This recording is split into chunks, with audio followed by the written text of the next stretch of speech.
We can talk about one of them, and as I'm pulling it up right now, wow, okay, driver's license. Yes. That's always been a big thing. We had to Yes. get the Star ID.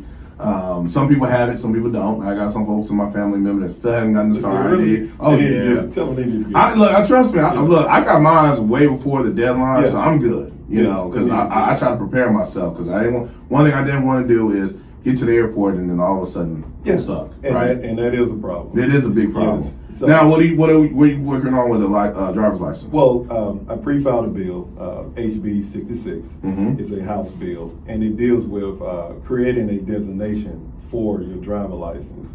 And the designation will reflect what we call invisible medical conditions. Mm. So things such as like autism, like TBI brain injuries, Yeah. any type of cognitive issue that can cause any type of impairment with speech, things of that nature.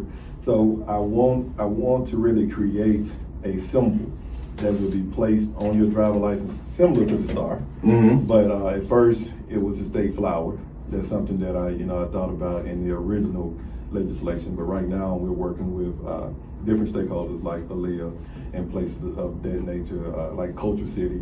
We're working with them to make sure that the bill it works and is practical for each and everybody. So really want to protect our vulnerable population to make sure that people can you understand who you're dealing with once you see that light. Well, that makes a lot of sense because you got to think about it.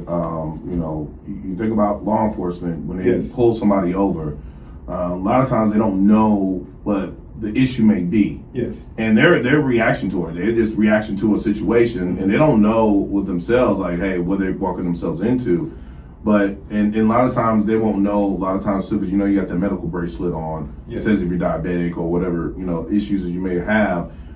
When you're in the heat of the moment, you're not paying attention No, to that. you're not. And you get it caught up in a situation, and now you talk about lawsuits and loss of life and all those other things that could happen if you just knew what was going on. And then on top of that, it helps with training as well too, because Yes. now you can train for that specific situation. It makes sense. Yeah. And and you're absolutely right. And that's the purpose of it. It's just a step to make sure that both parties make it home safe. Right. That both people understand what they're dealing with. And then if you're not able to respond in a way that the officer may command, that we know why. Mhm. It's not as though that you're being defiant. It's not as though that you're resisting arrest or things of that nature. You really may not understand. Right. Or you may have an episode. And Right. the episode may cause this type of response.